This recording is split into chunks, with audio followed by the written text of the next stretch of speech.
want to tell you what we know as we know it. We just got a report in that there's been some sort of explosion at the World Trade Center in New York City. You were looking at, obviously, a very disturbing live shot there. It was the most photographed, videotaped news event in the history, just because everyone had their cameras trained on it.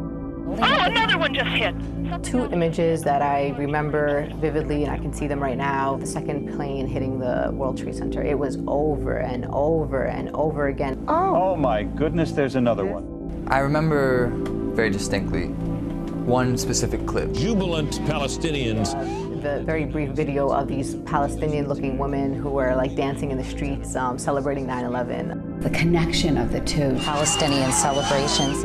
Terrorism of a huge magnitude. Captures the disconnect between the West and the Muslim world about this really defining moment.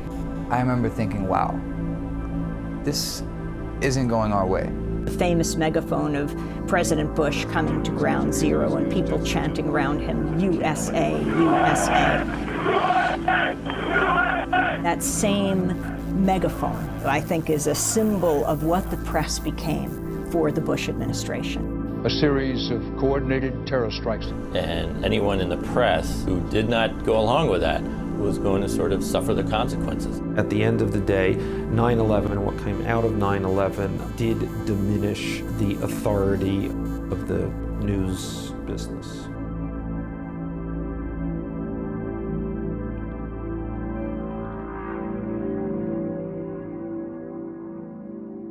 This week on The Listening Post, the September 11th attacks and the impact on the news media in the 10 years since. 9/11 has led to countless casualties, those who died that day in the Twin Towers, the Pentagon, and on the planes, the Afghans, Iraqis, and the soldiers killed in the wars that followed, the victims of the so-called war on terror, suspects, many of whom proved to be innocent, jailed for years without trial, often tortured, even killed. The casualties also include Western intelligence agencies whose reputations remain damaged by the flawed or fake intelligence that led to the Iraq War, as well as the news media, the focus of our program, primarily in the United States. Most of them bought the phony intelligence. Some have since apologized for failing to ask the tough questions on WMD's and Saddam Hussein's non-existent links to al-qaeda, paving the way for the invasion of Iraq, a country that had nothing to do with the attacks that happened 10 years ago this week. The starting point for our special on 9/11's impact on the media, the days immediately following the fall of the Twin Towers, when the U.S. media found itself working in a climate of fear.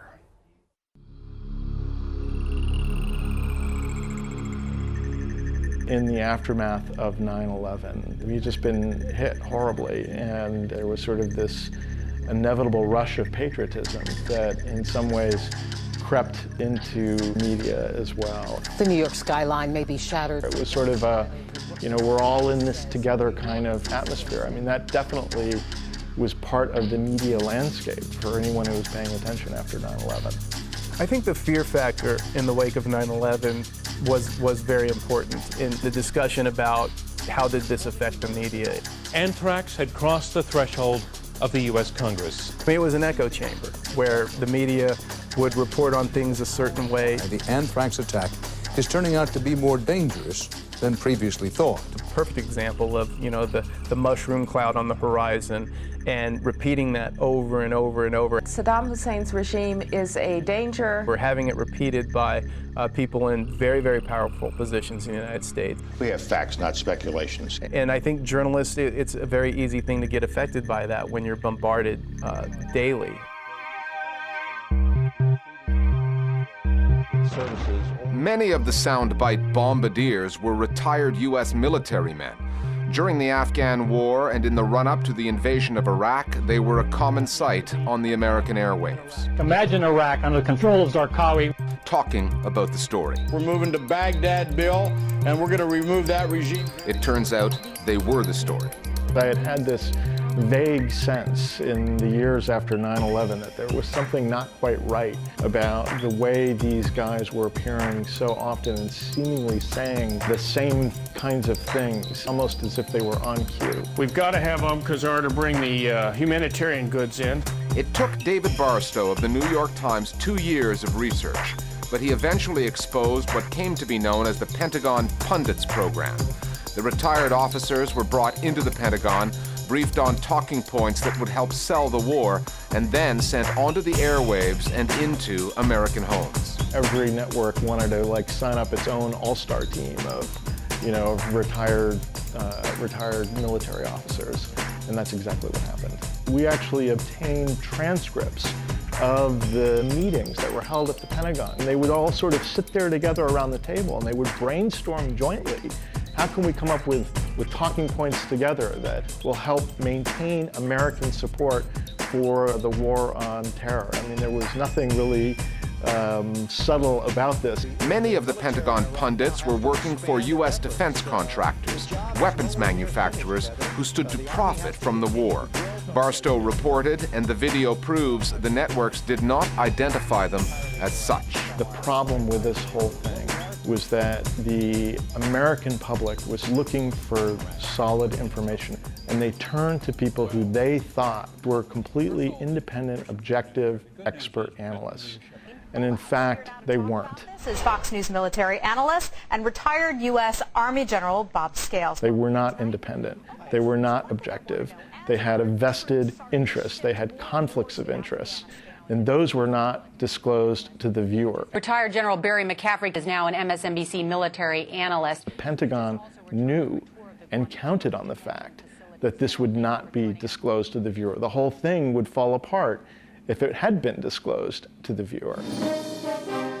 When the story came out, only one U.S. TV network, the publicly funded PBS, reported on it. The other networks, Fox, MSNBC, NBC, ABC, and CBS, all acted as if ignoring the story would make it go away. It was literally a blackout. We think we're watching independent journalism, and we're watching sort of this PR dance where people are making a ton of money.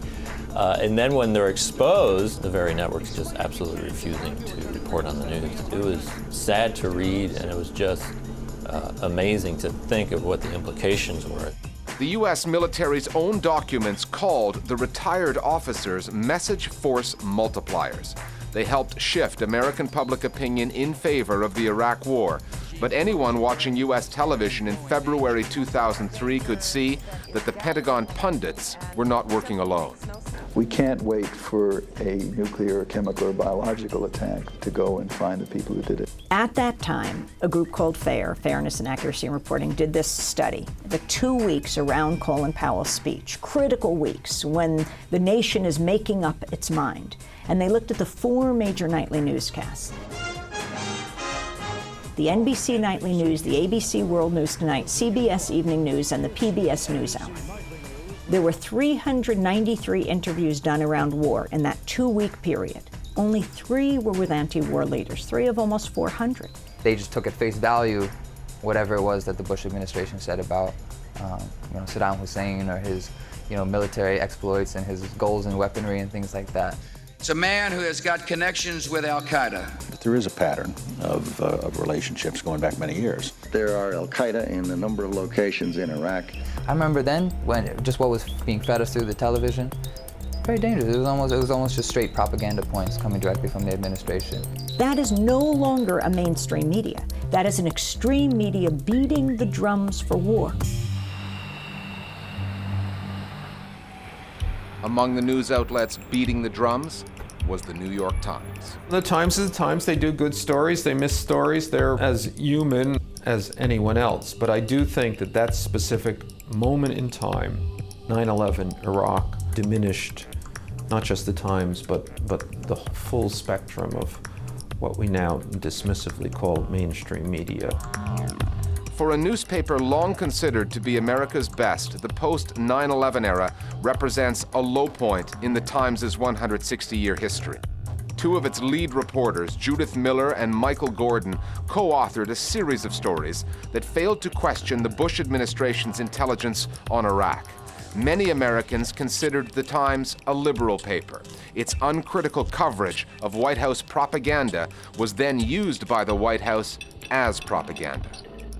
I mean, you take the Cheney example of the vice president going on Meet the Press, and he says, don't take my word for it, take the New York Times. There's a story in the New York Times this morning And here it is the Bush administration who is the source for their stories alleging weapons of mass destruction. The kinds of tubes that are necessary to build a centrifuge. I mean, you had no check and balance, as the media is supposed to be. It into highly enriched uranium. But, you know, a reporter can't just put their reports on the front page of a newspaper. That takes editors, that takes publishers.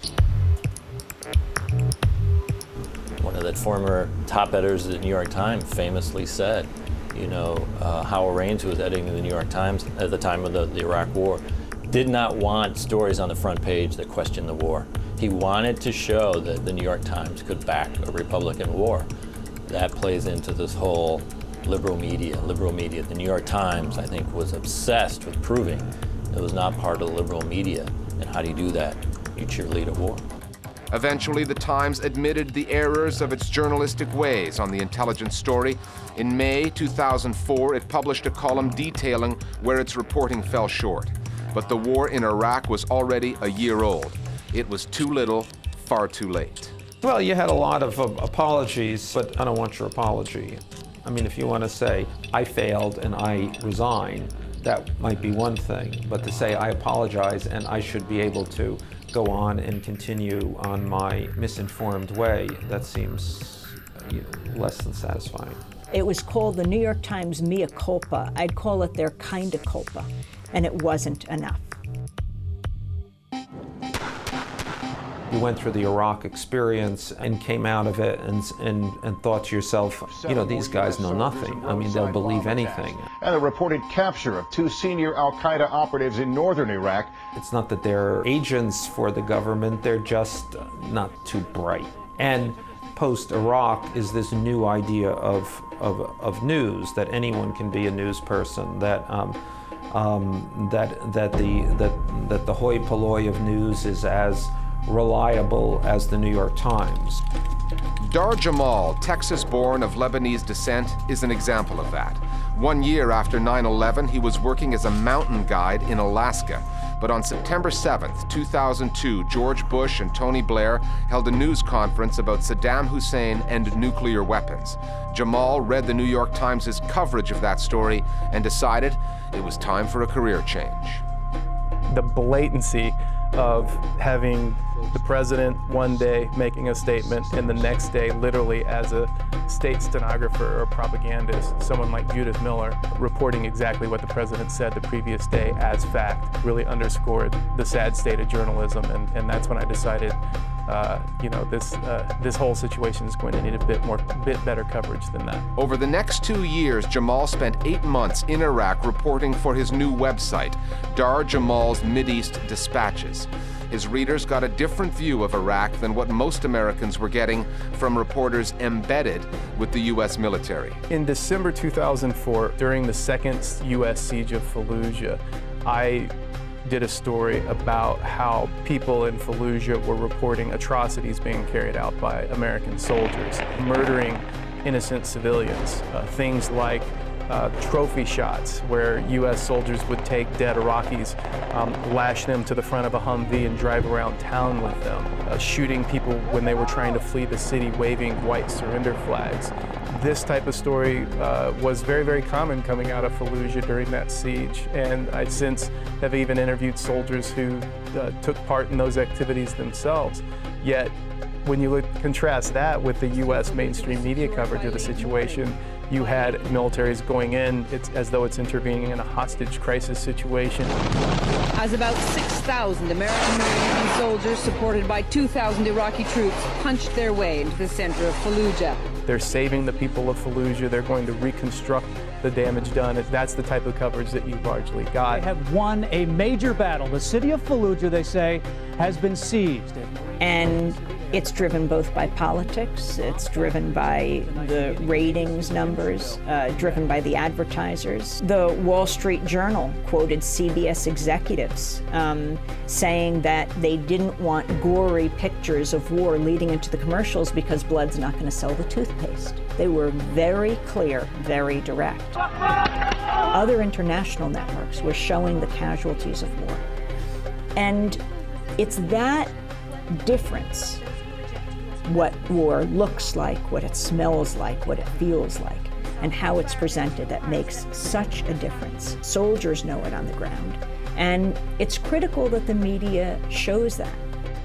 In 2008, Dar Jamal won the Martha Gellhorn Prize for Journalism. The judges called his old-school style of unembedded journalism delivered through new media a beacon of modern war reporting. Now he works for Al Jazeera, a network the Bush administration disapproved of in the post-9/11 era, particularly for its coverage of Iraq. The U.S. military had already bombed Al Jazeera's bureau in Kabul and shelled its offices in Baghdad, killing a journalist, when the American Defense Secretary had this to say about Al Jazeera's Fallujah coverage. Al Jazeera has a pattern of playing propaganda over and over and over again. The following day, according to British cabinet documents, George Bush raised the idea of bombing Al Jazeera's headquarters in Qatar. The documents say he was talked out of it by Tony Blair. Our convoy was hit by a roadside bomb. Iraq was a perilous assignment for the media. 187 journalists and media workers were killed in a 6-year period. Many were collateral damage, caught in crossfire, but others were targeted by hostage takers, the factions fighting for control of the country, and, according to the head of CNN, by the U.S. military. That allegation cost Eason Jordan his job.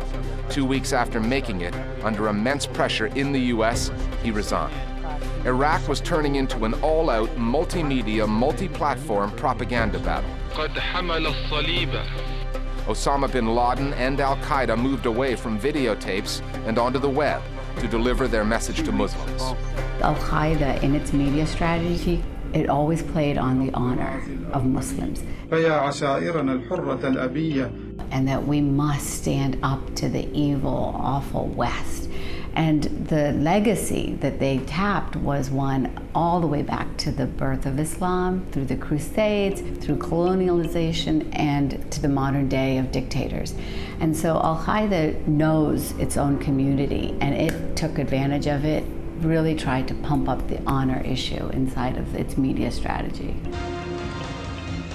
The Americans tried to counter by launching Al-Hurra TV and Radio Sawa, broadcasting in Arabic. And they had contractors in Iraq working with Iraqi media. Groups like the Lincoln Group, for example, were hired as a private contractor to go in and literally start running false news stories in Iraq, trying to paint a happier face on the occupation, with the full knowledge that those stories would eventually come back into the United States, as well as they rippled across the Iraqi media scene. So there was direct and indirect control and pressure put on the Iraqi media outlets. By the midway point of the 9/11 decade, there were signs of change in the U.S. media. Osama bin Laden was still on the loose. The Iraq War was a disaster, not a WMD to be found. Fighting two wars was breaking the bank in America.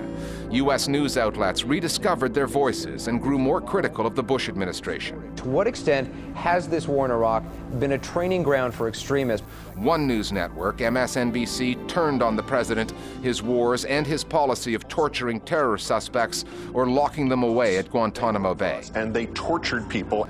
And then a new news source, one that was not even in existence on 9/11, started making an impact on the world of journalism. Come on, fire!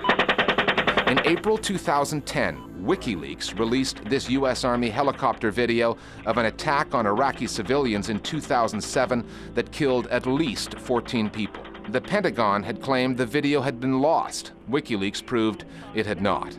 Over the next 6 months, Julian Assange and his whistleblowing website released almost 500,000 classified U.S. documents on Afghanistan and Iraq, many of them revelatory. WikiLeaks funneled the documents through mainstream media outlets in America, Britain, and Germany, among others. Well, WikiLeaks should have been much more of a powerful and influential force in changing the media debate, because for the first time we've gotten primary sources, and primary sources are generally the kinds of things that the media loves. But I don't think it really changed attitudes as much in America as it should have. You saw devastating information come out about the killing of civilians in Iraq that was covered up by a small number of U.S. forces. And I think that that sort of thing is very damaging to the effort of Americans to portray our mission in Iraq, and for that reason, I think the media has a hard time covering that as well here in America. However, the New York Times, I believe, were the recipients of most of the WikiLeaks. And they had someone from the State Department sit down with them and literally excise parts of WikiLeaks, you know, and in that moment, tell them what they should and should not share. The fact that the government is censoring, you know, to speak harshly, is censoring the media, does not mix with the fact that the media is supposed to be watching the government.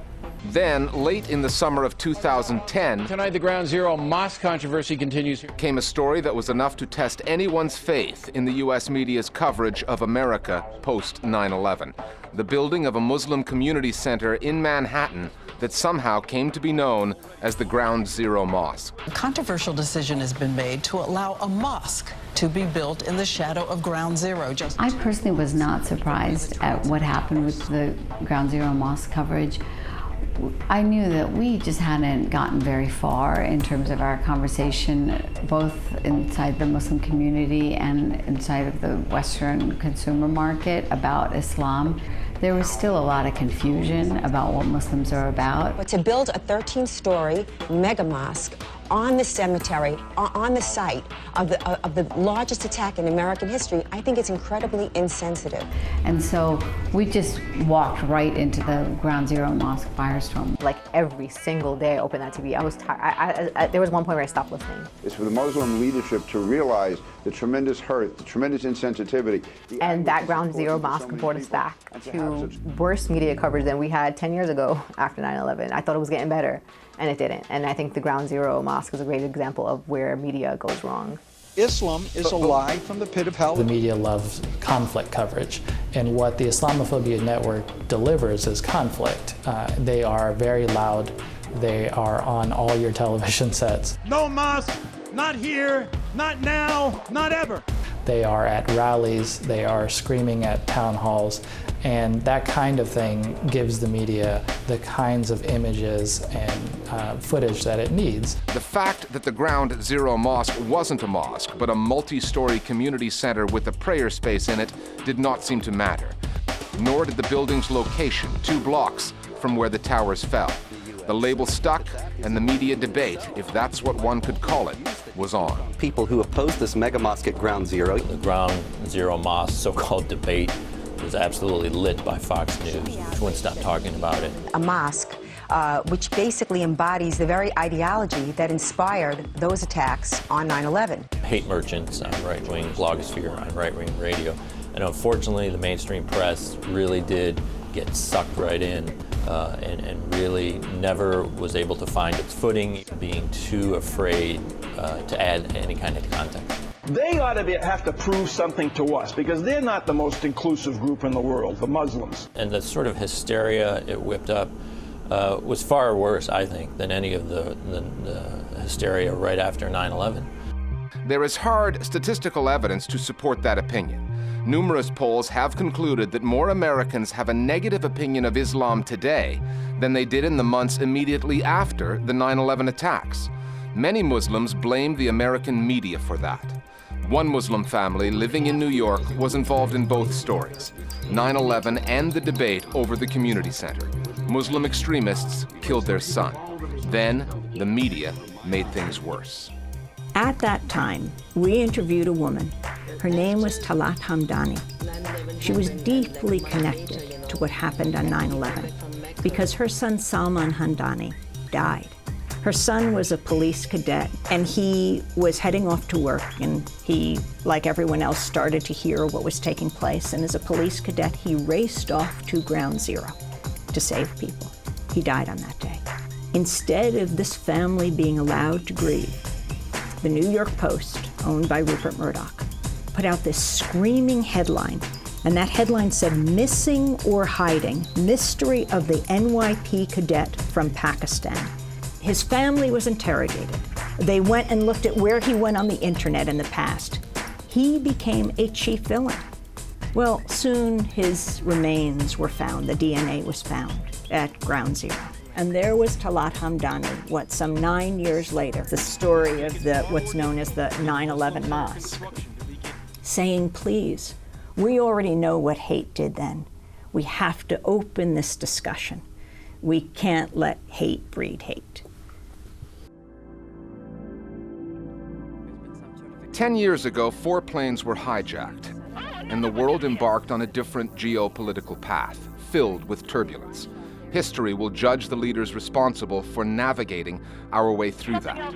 Should historians also examine the role of the Fourth Estate, they will find some remarkable and courageous journalism. But if they look at the big picture, the overall impact of the media, they will conclude that politicians and extremists are not the only ones to blame for what happened in the decade after 9/11.